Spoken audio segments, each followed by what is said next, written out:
Vă salut, dragi prieteni, bine ați venit pe canalul meu, sunteți la Pomicul Analbant, Trofim este numele meu. Vreau să vă vorbesc, sau mai bine spus, să răspund la întrebarea când se taie pomii fructiferi. Este întrebarea cea mai întrebătoare, cea mai frecventă, cea mai prezentă pe canalul meu de YouTube și cred că în toate situațiile întâlnite. Adevărat este că degeaba știm cum să tăiem dacă nu știm când să executăm această lucrare. Eu vin cu răspunsul la această întrebare, zic eu, cât mai complet și pentru toată gama de pomi fructiferi. În primul rând, trebuie să știm că se fac două tăieri importante. Deci nu vorbim de privitul ăstailor, vorbim de tăieri cu foafecă, cu ferăstrău. Da? Se face toamna după recoltare, se face și mai devreme, dacă să fim siguri că nu greșim, să pornească în vegetație puternică pomul din nou, să repornească în vegetație, mai bine o facem toamna după recoltare.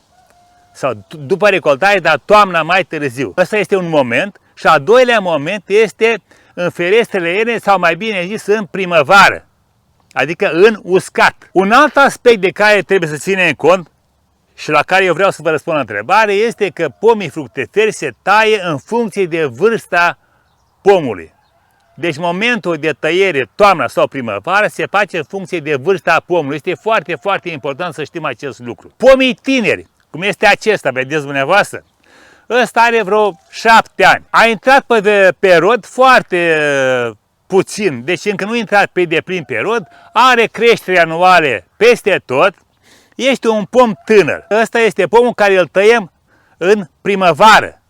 De ce? Pentru că dacă îl vom scurta acum, în primăvară vom avea creșteri foarte puternice. Și așa ai pus pe creștere.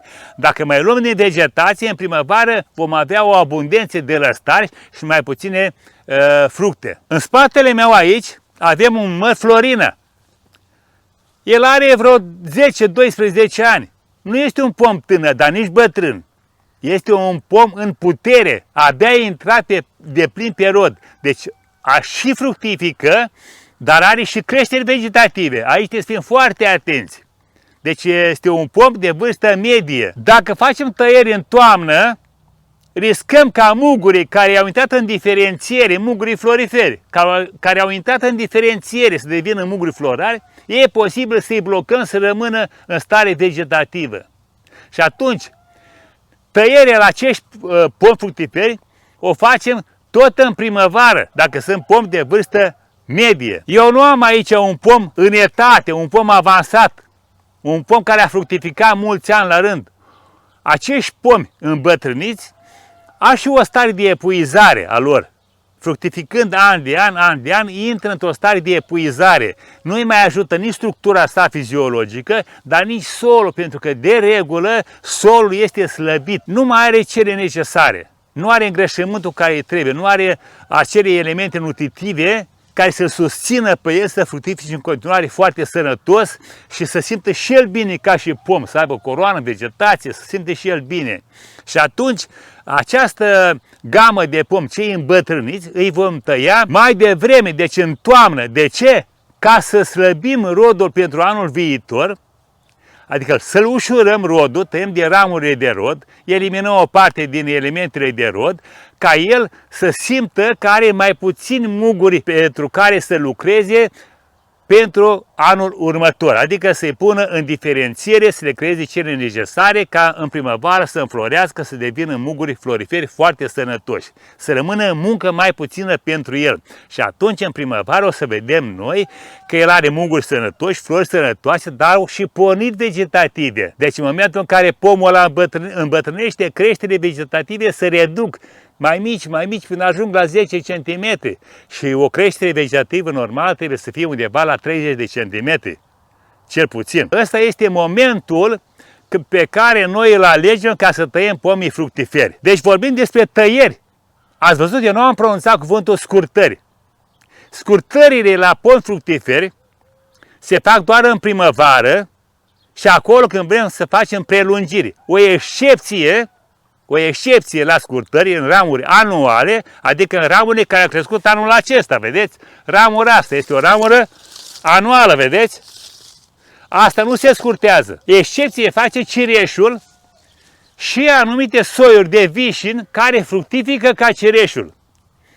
Deci aceste ramuri anuale se scurtează numai la cireș și la vicinul care fructifică ca cireșul. În rest, toate ramurile anuale, la semințioase, că-i măr, că-i păr, că-i prun și la sâmburoase, nu se scurtează pentru că aceste ramuri anuale fructifică pe lungimea lor în cadrul prunului, iar la măr, păr și gutui fructifică în vârf.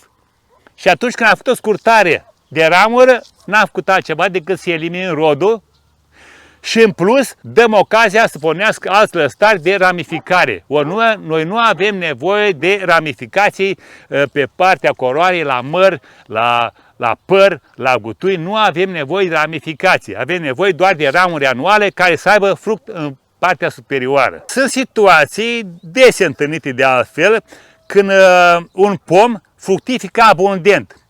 Ce înseamnă asta? Înseamnă că nu s-au făcut tăieri de fructificare, s-au lăsat încărcătură mare de ramuri de rod și mai mult de atâta, în momentul în când s-a văzut fructificarea, când a ajuns mărul cât aluna, cât cireașa, chiar mai mare, 2-3 cm, nu s-a făcut rărirea fructelor. Asta înseamnă că pomul este predispus să intre în periodicitate de rodire, adică la anul sau în anul următor să nu mai fructifice sau să facă fructe foarte puține. În cazul în care am ajuns în această situație, că avem fructe din abundență, nu s-a făcut nici rărirea, nici tăiere de fructificare, atunci lăsăm pomul netăiat, nici în toamnă, nici în primăvară, pentru că el oricum în anul următor nu va fructifica, ci va vegeta. Și dacă mai facem și intervenții noi și eliminăm o parte din coroană, el va vegeta și mai puternic. Și atunci există riscul ca în anul celălalt, la fel, să avem vegetație multă, fructe foarte puține. Deci îl lăsăm pe el să regleze, iar în anul următor, când vom avea fructificare, trebuie să avem grijă să facem tăieri de fructificare și de rărirea fructelor. Am vorbit în alte tutoriale cum se face rărirea fructelor și cât de important este acest proces tehnic. Ăsta a fost tutorialul, sper că a răspuns la întrebările dumneavoastră. Vă mulțumesc pentru vizionare, la revedere și succes pe toată linia!